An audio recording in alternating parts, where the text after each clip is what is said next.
नमस्कार दोस्तों, स्वागत है आप सभी का शेयर अकेडमी यूट्यूब चैनल पर। दोस्तों आज हम आर की संस्था के अंतर्गत जीएस बोर्ड कोचिंग संस्थान जो कि दिल्ली में स्थित है के द्वारा आर 2023 की प्रारंभिक परीक्षा के लिए कराई जा रही टेस्ट को सॉल्व कर रहे हैं। तो दोस्तों इस वीडियो में हम लोग टेस्ट नंबर 6 का पार्ट 1 जिसमें जीएस का फुल टेस्ट है और साथ ही इसमें कुछ करंट अफेयर के क्वेश्चंस भी शामिल हैं को सॉल्व करेंगे। तो फ्रेंड्स इस वीडियो को आगे तक जरूर देखिएगा। और हाँ फ्रेंड्स, अगर आपने अभी तक हमारे चैनल को लाइक शेयर और सब्सक्राइब नहीं किया है तो कर लीजिएगा और साथ ही बेल आइकन भी प्रेस कर लीजिएगा। अगर आप हमारे टेलीग्राम चैनल भी ज्वाइन करना चाहते हैं तो हमारा जो टेलीग्राम चैनल का लिंक है वह आपको इसके डिस्क्रिप्शन बॉक्स में मिल जाएगा और वह भी ज्वाइन कर लीजिएगा, जिससे कि आपको समय समय पर अपडेट मिलते रहे। अगर आप जीएस बोर्ड कोचिंग संस्थान से संपर्क करना चाहते हैं तो उसका एड्रेस और कॉन्टैक्ट नंबर इस वीडियो के डिस्क्रिप्शन बॉक्स में मिल जाएगा।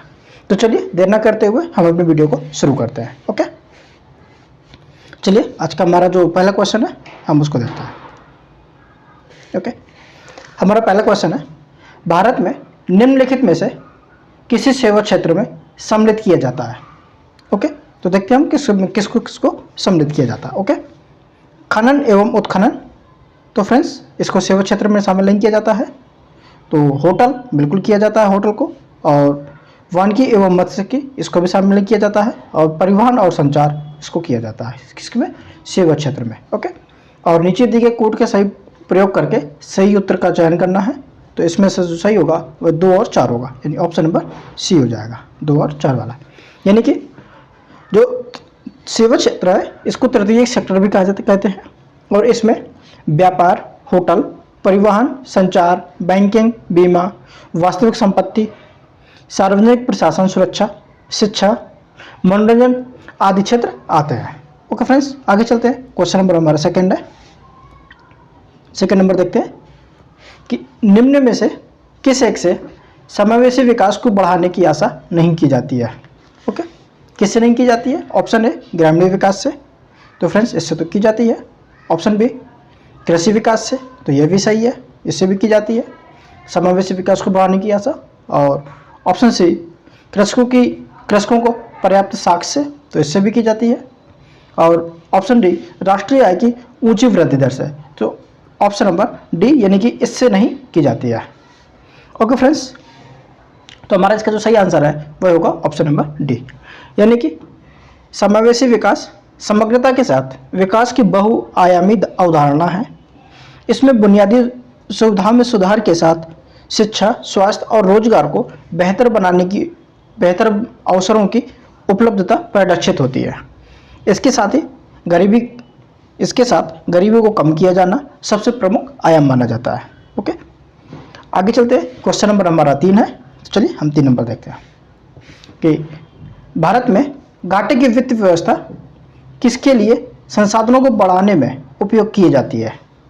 ओके, देखते हैं। ऑप्शन ए सार्वजनिक ऋण चुकाने के लिए, ऑप्शन बी आर्थिक विकास के लिए, ऑप्शन सी विदेशी ऋण को कम करने के लिए, ऑप्शन डी भुगतान शेष का समायोजन करने के लिए। तो फ्रेंड्स इसका जो सही आंसर है वह है ऑप्शन नंबर बी, आर्थिक विकास के लिए।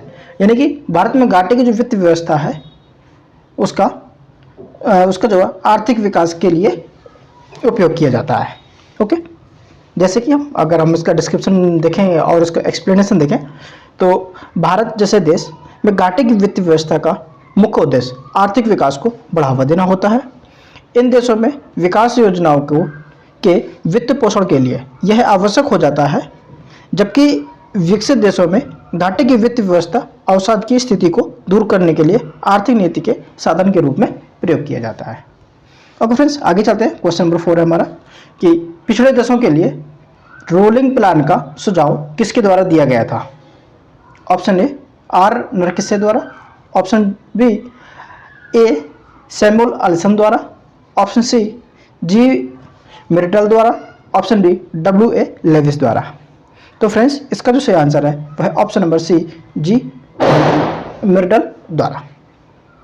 यानी कि पिछड़े देशों के लिए रोलिंग प्लान का जो सुझाव है वह जी मिर्टल द्वारा दिया गया।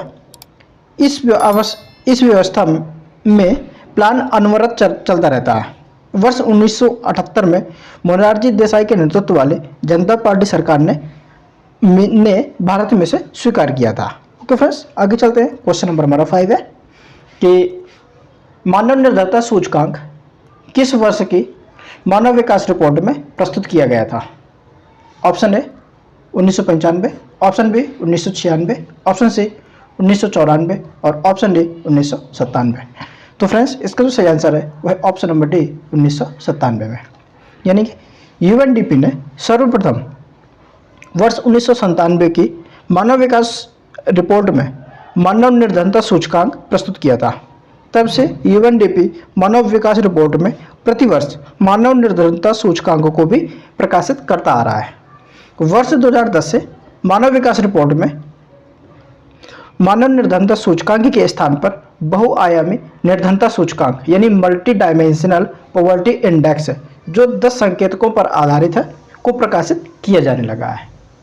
ओके फ्रेंड्स, आगे चलते हैं। क्वेश्चन नंबर हमारा 6 है कि निम्नलिखित में से मार्च 2022 के अंत में देश के कुल विदेशी ऋण का कितना था? ऑप्शन ए यानी कि कुल विदेशी ऋण कितना था हमें बताना है। ओके, ऑप्शन ए 620.7 अरब डॉलर, ऑप्शन बी 615.5 अरब डॉलर, ऑप्शन सी 570.7 अरब डॉलर, ऑप्शन डी 580.3 अरब डॉलर।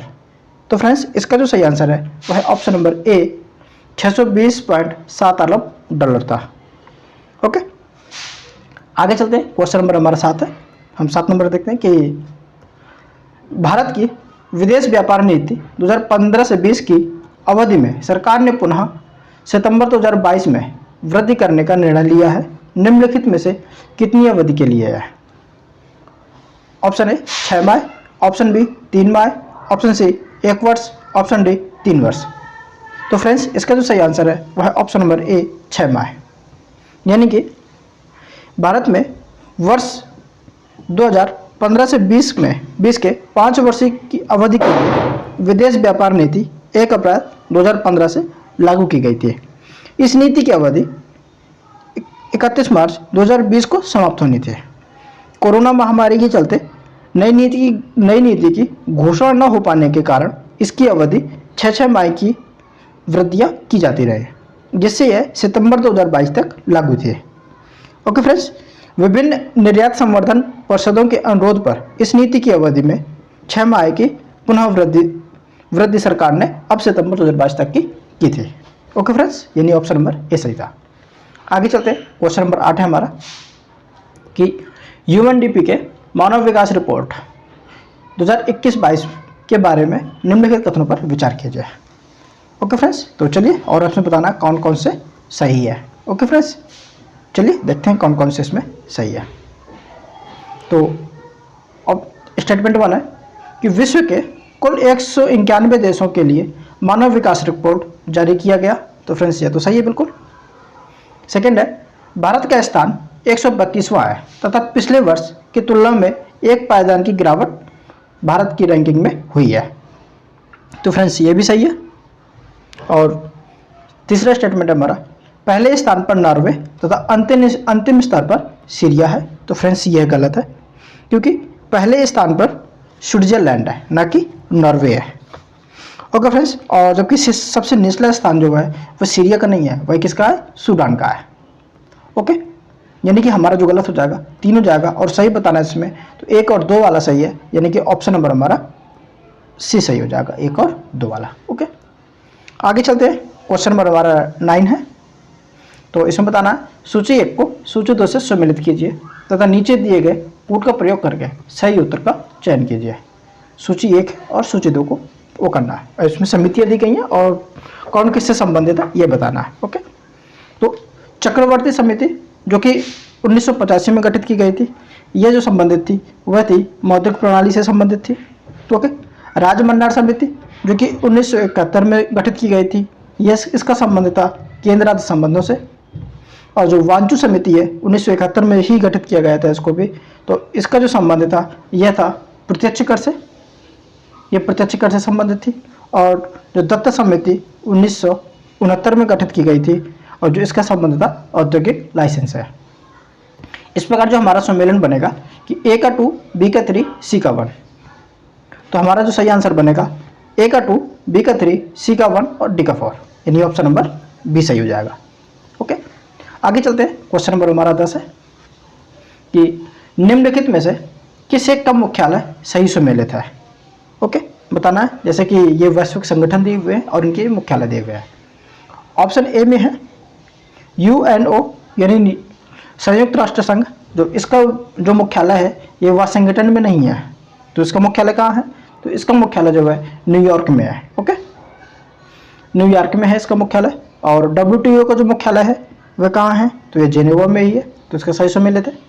और ILO यानी कि अंतर्राष्ट्रीय श्रम संगठन का मुख्यालय जो है ये रोम में नहीं है, इसका मुख्यालय भी जेनेवा में है। और FAO यानी कि खाद्य एवं कृषि संगठन का जो मुख्यालय है वह पेरिस में नहीं है, वह कहाँ है, यह रोम में है। ओके, यानी हमारा जो सही सुमेलित है वह ऑप्शन नंबर बी वाला सही है। ओके फ्रेंड्स, तो फ्रेंड्स इस पार्ट में इतना ही, बाकी का हम अगले पार्ट में देखेंगे। तो जब तक के लिए बन रहिएगा हमारे साथ में।